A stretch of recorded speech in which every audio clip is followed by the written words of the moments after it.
It was supposed to be an ordinary evening.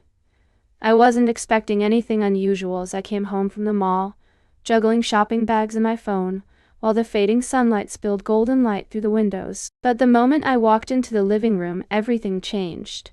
Nathan was there, sitting on the couch with his phone in hand. He looked up as I entered, and for a split second, the world felt like it had tilted. His gaze lingered on me, not in the casual, friendly way it always had before. It was different now, heavier, charged. I froze in the doorway, my heart beating faster than I wanted to admit. "Is that new?" He asked, his voice casual but sharp enough to cut through the air between us. I glanced down at the dress I was wearing. Deep red, fitted in a way that made me feel older, bolder. A dress I knew my mom would never approve of. "Yeah," I said, trying to sound indifferent. "It suits you," Nathan said, his lips curving into a small smile. His words hung in the air, too light to seem threatening but too loaded to feel innocent. My cheeks flushed and I muttered a quick, "Thanks," before turning on my heel and heading up the stairs to my room. Once inside, I shut the door and leaned against it, trying to steady my breathing. My heart was pounding, though I couldn't quite explain why. Nathan had always been kind, charming even.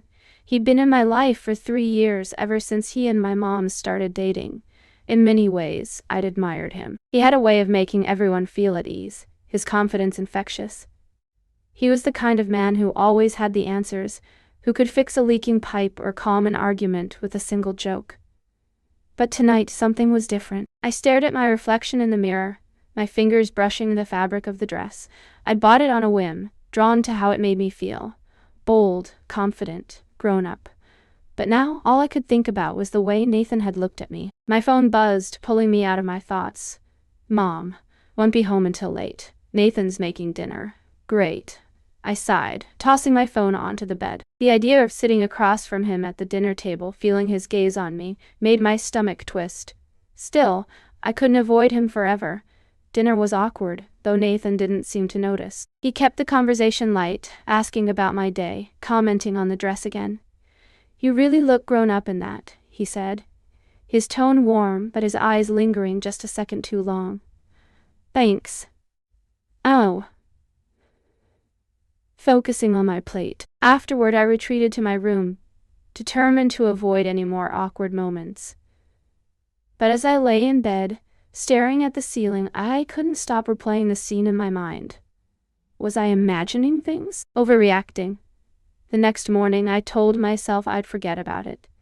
Nathan was probably just being friendly and I was reading too much into it. But as the days passed, I started noticing things I hadn't before. He always seemed to be in the same room as me, even when he didn't need to be. His comments, once casual, now felt layered, like there was something he wasn't saying. And his gaze, it lingered too long, like he was studying me, waiting for something. One evening, I caught him watching me from the kitchen as I grabbed a snack. He didn't say anything, just leaned against the counter with that small, unreadable smile. "You're growing up, Lily," he said finally, his voice carrying a strange warmth that made me feel both flattered and uneasy. Thanks," I said, quickly retreating to my room. Once inside, I locked the door, my chest tight. Something was changing, and I didn't know how to stop it. A week later, I heard soft footsteps outside my bedroom door late at night. I held my breath, staring at the shadow of feet visible under the crack. They paused, lingering for a moment before moving on. The next morning, I convinced myself it was nothing. Nathan had probably been checking the thermostat or getting a glass of water. But the tightness in my chest didn't go away. The moment that cemented my unease came a few days later. I'd come downstairs early one Saturday morning, still groggy from sleep. Nathan was in the kitchen, making coffee. "Morning," he said, his voice warm. "Morning," he said, his voice warm. "Morning," I replied, grabbing the mug. As I reached for the coffee pot, his hand brushed mine. It was a fleeting touch, barely noticeable, but the way he looked at me afterward made my skin prickle. "You've got your mom's eyes," he said softly, his gaze locking onto mine. My breath caught. "Thanks," I said quickly, pulling away and retreating to the living room. I spent the rest of the day trying to shake off the feeling his words had left behind. That night, I texted my best friend, Hannah. Me. I think Nathan's acting weird. Hannah. Weird how? Me. I don't know. It's just the way he looks at me. The things he says. Hannah. That's not okay, Lily. Tell your mom. Me. I can't. She wouldn't believe me. Hannah. This doesn't sound right. I stared at the screen, Hannah's words making my stomach twist. She was right. Something wasn't right. But how could I tell Mom? Nathan was perfect in her eyes. For now, I decided to keep quiet. But deep down, I knew this was just the beginning. I told myself I could avoid him. If I kept my distance, stuck to my room, and stayed out of his way, things would go back to normal. But it didn't work. No matter what I did, Nathan was always there, his presence like a shadow that grew longer with every passing day. It wasn't just physical. It was in the small moments, the ones that were easy to miss if you weren't paying attention. The way he always seemed to sit just a little too close on the couch, or how his hand would linger on my shoulder when he passed behind me. His gaze, once casual and friendly, now carried an intensity I couldn't escape. "You've been quiet lately," he said one evening as we sat in the living room. I shrugged, keeping my eyes on my phone. "Just busy with school. Too busy to talk to me?" he asked, his tone light, but there was something underneath it. A challenge. I forced a smile, though my heart was pounding. "I guess." He didn't push further, but his eyes stayed on me, watching, waiting. That night, I stayed up late, scrolling through TikTok and trying to distract myself. But every creak of the house made my heart race. I couldn't shake the feeling that he was outside my door again, just like that other night. At some point, exhaustion took over, and I fell asleep. When I woke up, it was to a knock at my door. "Lily?" Nathan's voice was soft, almost hesitant. "Are you awake?" I sat up, my chest tight. "What do you want?" "I just wanted to check on you," he said. "You didn't come down for breakfast." "I'm fine," I said quickly, pulling the blanket up around me like armor. There was a pause, then the sound of his footsteps retreating. I let out a shaky breath, my hands trembling as I grabbed my phone. "Me. He knocked on my door this morning." "Me. He knocked on my door this morning?" Said he was checking on me. "Hannah. That's so creepy, Lily. You have to tell your mom." "Me. She won't believe me." "Hannah. Then stay away from him. Don't let him corner you. Stay away." It sounded so simple, but in our small house, it felt impossible. The opportunity to avoid him entirely came when Mom told me she'd be going on a work trip that weekend. She was hesitant at first, worrying about leaving me alone, but Nathan reassured her. He said, his voice calm and confident. "You don't have to worry." I wanted to scream. You should worry, I thought, but I stayed quiet. The first day of Mom's trip, I stayed in my room, only coming downstairs when I was sure Nathan wasn't around. By evening, hunger won out, and I crept into the kitchen, hoping to grab something quickly. Nathan was there, leaning against the counter, a casual smile on his face. "Hungry?" he asked, gesturing to a plate of pasta had set out. "Yeah," I said, keeping my voice neutral as I grabbed the plate and sat at the table. He watched me as I ate, his gaze heavy. It felt like a spotlight, making my skin prickle and my appetite vanish. "You don't talk to me much anymore," he said suddenly. I froze, my fork halfway to my mouth. "I've just been busy," I said, avoiding his eyes. "Busy?" he repeated, his tone thoughtful. "Or avoiding me?" I looked up sharply, my heart pounding. "What?" he smiled faintly, stepping closer. "Lily, you don't have to be scared of me," he said, his voice soft. "I'm not," I lied, my chest tight. "Good," he said, his hand brushing my arm lightly as he passed by. "Because I'd never hurt you." His words hung in the air, their weight pressing down on me. I muttered something about homework and rushed back to my room, locking the door behind me. The next day, I texted Hannah again. "Me. He's acting weird again. I don't know what to do." Hannah, tell your mom. Me. I can't. She'll think I'm being dramatic. Hannah, you're not being dramatic. This isn't normal. I stared at her message, my stomach twisting. She was right. This wasn't normal, but the thought of confronting Mom, of telling her everything, made my chest ache. What if she didn't believe me? What if she blamed me? That evening, Nathan found me in the backyard. I was sitting on the porch swing, pretending to read, but my mind was too scattered to focus. Mind if I join you? He asked, stepping onto the porch. I shrugged, keeping my eyes on the book. He sat down beside me, the swing creaking under his weight. For a moment, neither of us spoke, the silence stretching between us. You remind me of someone I used to know, he said finally, his voice soft. I frowned, glancing at him. What do you mean? She was smart, beautiful, special, just like you. His words sent a chill down my spine. I stood abruptly, my book slipping from my hands. I should go, I said, my voice shaky. Lily, he said, his tone almost pleading. But I didn't look back.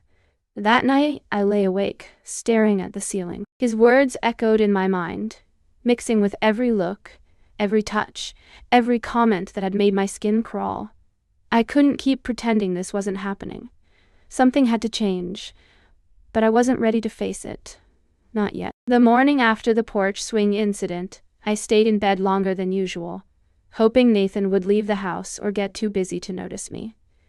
But as soon as I opened my door, I saw him walking down the hallway, a coffee mug in hand. Morning, Lily, he said, his smile warm and casual, as if nothing had happened. Morning, I replied quickly, ducking past him toward the bathroom. My heart raced as I locked the door behind me. I couldn't do this anymore.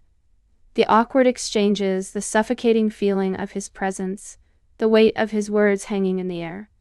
Every day it felt like he was pushing the invisible line between us, testing how far he could go. I needed to talk to Mom. I waited until the afternoon when Nathan left for errands to call her. She answered on the second ring, her voice cheerful.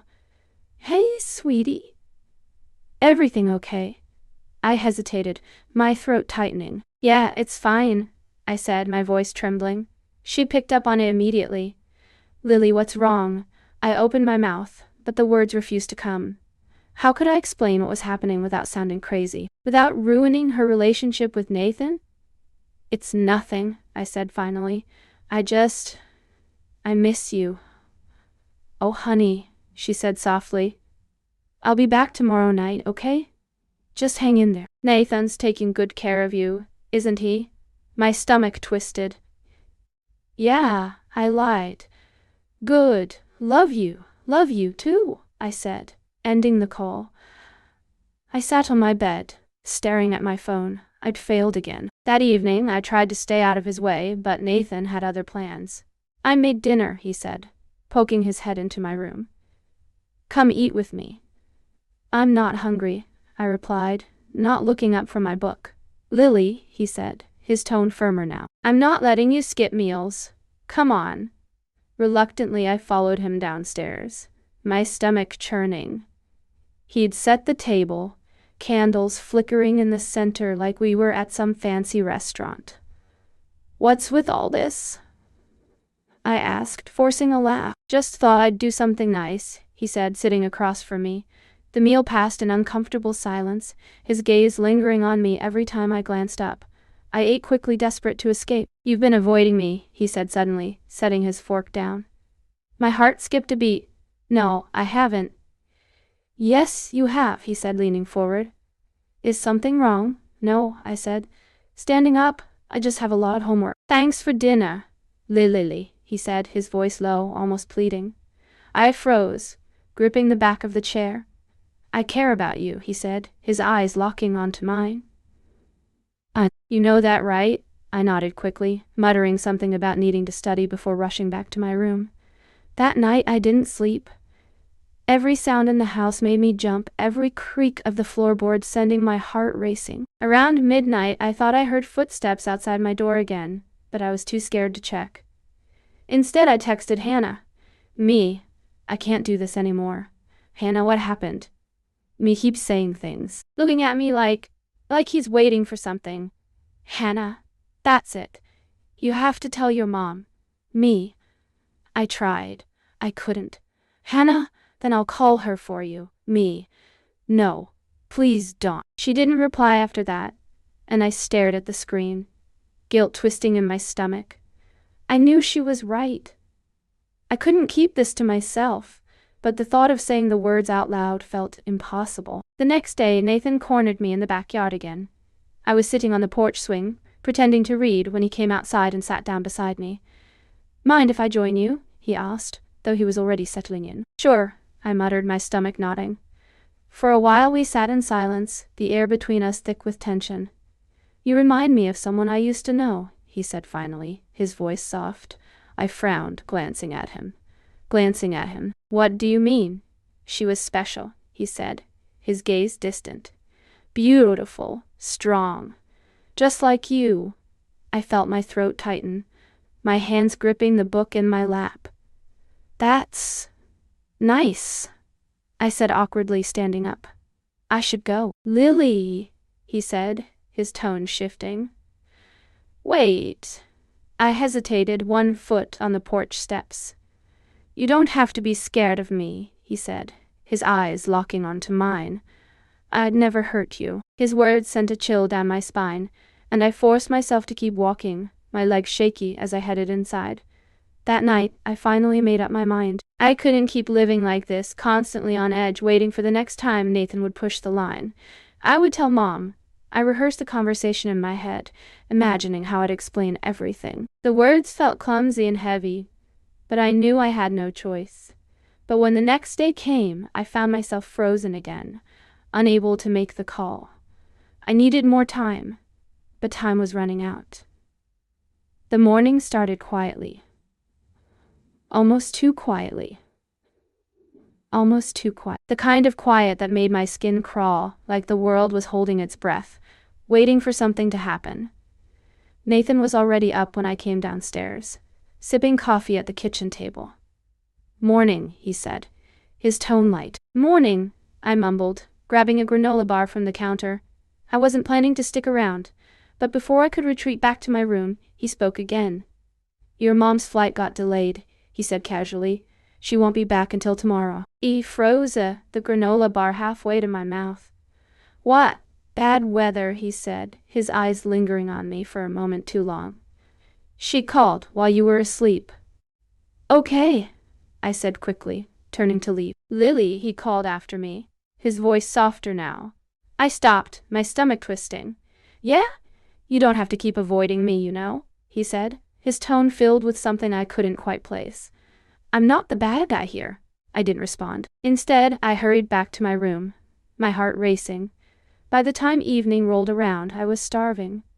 I hadn't eaten anything all day, too afraid of running into Nathan again. But hunger eventually won out. I crept downstairs, hoping to grab something quickly and retreat before he noticed. But of course, he was in the kitchen, stirring something on the stove. Finally decided to come out, he said with a small smile. I ignored him, opening the fridge and grabbing a bottle of water. Dinner's almost ready, he said. Spaghetti. Your favorite. I hesitated, torn between my hunger and the overwhelming urge to avoid him. Oh. Finally I nodded, sitting down at the far end of the table. Nathan set a plate in front of me and took the seat across from mine. For a while, we ate in silence. You've changed, he said suddenly, his voice breaking the quiet. I glanced up, my chest tightening. What do you mean, you're quieter? More guarded, he said, his eyes narrowing slightly. You don't laugh like you used to. I've been busy, I said, focusing on my plate. Is that really it? He asked, leaning forward. Yes, I said quickly, my hands trembling. He sighed, leaning back in his chair. You know, Lily, I care about you, he said softly. I just want you to be happy. I forced a weak smile. Thanks. Later that night, I locked myself in my room and called Hannah. He's getting worse, I whispered, my voice trembling. What happened? She asked, her tone sharp with concern. He said Mom's not coming home until tomorrow. And at dinner he kept saying all this weird stuff about how I've changed and how he cares about me. Lily, you need to tell your mom, Hannah said firmly. I can't, I said, tears streaming down my face. She'll think I'm making it up. Then tell the police, she said. I don't even know what to say, I said, shaking my head. You say that you're scared, she said. That's enough. Her words stayed with me long after we hung up, echoing in my mind as I sat in the dark, staring at the door. Around midnight, I heard footsteps in the hallway. I held my breath, my chest tightening as they stopped outside my door. For a moment, everything was silent. Then came a soft knock. Lily? Nathan's voice was quiet, almost hesitant. I didn't answer. Are you awake? He asked. I stayed silent, clutching the blanket tightly around me. After a long pause, I heard him sigh and walk away. But the relief was short-lived. The next morning, I woke up to the sound of Nathan in the kitchen, humming softly as he made breakfast. I stayed in my room as long as I could, but eventually hunger forced me downstairs. He greeted me with his usual smile, setting a plate of pancakes on the table. Morning, he said. Morning, he said. Morning, I replied cautiously, sitting down. For a while we ate in silence. But then he set his fork down and looked at me, his expression serious. We need to talk, he said. I froze, my heart pounding. About what? You, he said simply. I don't understand, I said, my voice shaking. He leaned forward, his eyes locking onto mine. I care about you, Lily, more than you realize. My stomach churned. Nathan, I know this is confusing, he said, cutting me off. But I'm here for you. You don't have to be afraid. I need to go, I said quickly, standing up. But before I could leave, he grabbed my arm, his grip firm but not painful. Lily, he said, his voice soft. Please, just listen to me. Let me go, I said, my voice trembling. He hesitated, his eyes searching mine. Then, slowly, he released me. I ran back to my room, slamming the door and locking it behind me. That night, I called Mom. I need you to come home.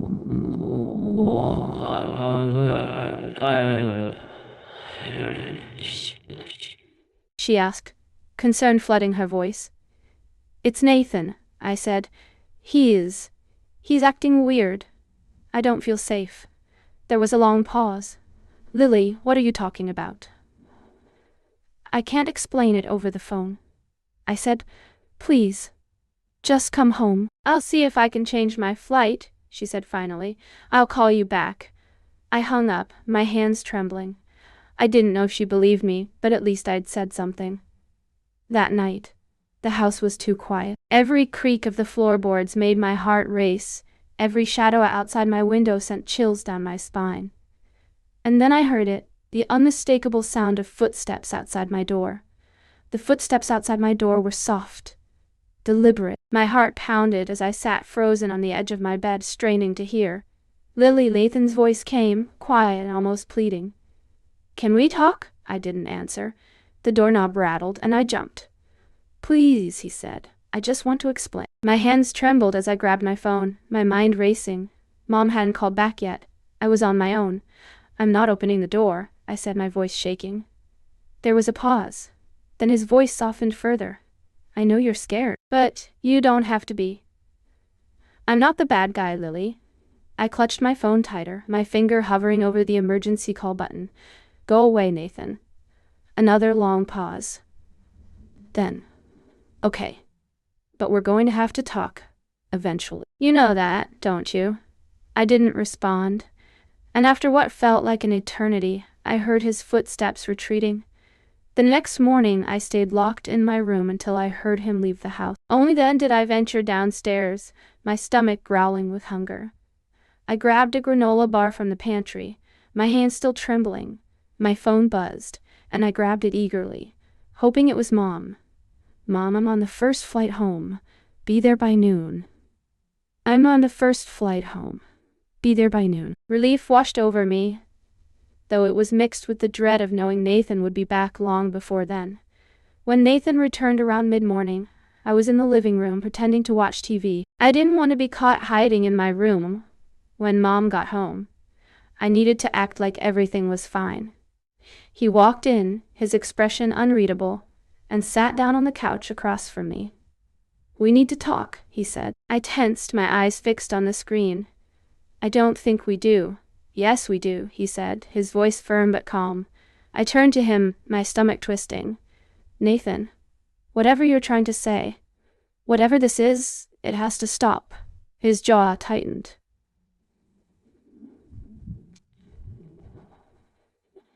"You don't understand," he said, leaning forward.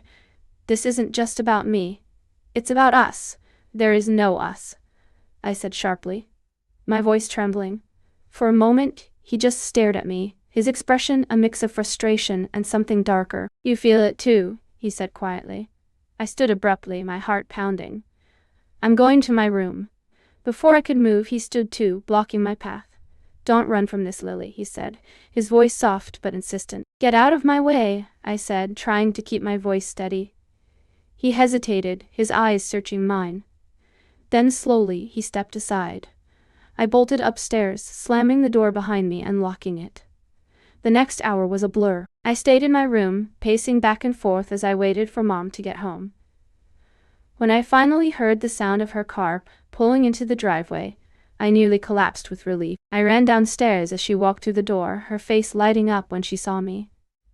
"Hey, sweetie," she said, setting her bag down. "Is everything okay?" "No," I said, my voice breaking. "It's Nathan." Her smile faded instantly. "It's Nathan. What about him?" I told her everything. The comments, the looks, the way he'd followed me to my room.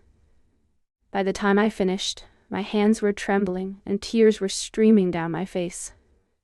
Mom's expression hardened. She didn't say anything for a long moment, then finally stood up. "Where is he now?" she asked. "In the backyard," I said, my voice barely above a whisper. Without another word, she walked outside, her footsteps firm and deliberate. I stayed inside, peering through the window as she confronted him. Their voices were muffled, but the tension between them was palpable. Nathan gestured wildly, his face flushed, while Mom's expression remained stony. Then suddenly she pointed toward the gate, her voice rising just enough for me to catch the words, "Get out." Nathan stared at her for a moment, his jaw clenched before storming off toward his car. That evening, the house felt different, quieter. Safa. Mom sat across from me at the kitchen table, her face pale and drawn. "Why didn't you tell me sooner?" she asked softly. "I was scared," I admitted. "I thought you wouldn't believe me." She reached across the table, taking my hand in hers. "Lily, I'll always believe you," she said. "Always." Her words brought tears to my eyes, and for the first time in weeks, I felt like I could breathe again. Nathan never came back. Mom changed the locks the next day and filed a restraining order against him. I started seeing a therapist, trying to untangle the mess he'd left behind. It wasn't easy. Some nights I'd still wake up, heart racing, convinced I could hear his voice outside my door. But those moments became fewer and farther between as time went on. Eventually, the fear faded, and in its place, I found strength.